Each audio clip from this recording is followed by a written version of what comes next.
When you're posing a group indoors in the studio, again, the same kind of rules and ideas apply in that you want the eye to move around the image. When I look at putting my subjects together, I look for, number one, the power person needs to be in the center, is always a good idea.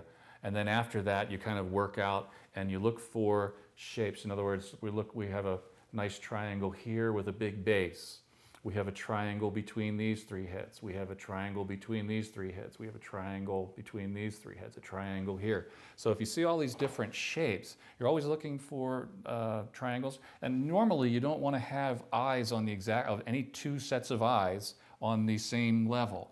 But in this particular case, I have these guys here. Doesn't bother me too much, but normally I would try and maybe have her up just a hair a little higher or him a little lower.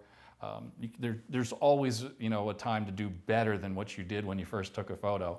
But this is a pretty good example. And the other thing is you want to make sure that people are clothed so that, again, the face is the area of highest contrast. If there was one other thing that I could do, they did all come dressed pretty much the way I asked, except for, I always ask for long sleeves. And then therefore those little patches of arms won't show and compete with the faces. With these group portraits, this is a whole family portrait I'm going to be taking you through. And one thing you want to do whenever you do a family portrait, if you'd like to make some money with your business, you want to break down the individual sets into groups. So the first one, this is the main portrait here. And again, it's very simple. We want the faces to come forward.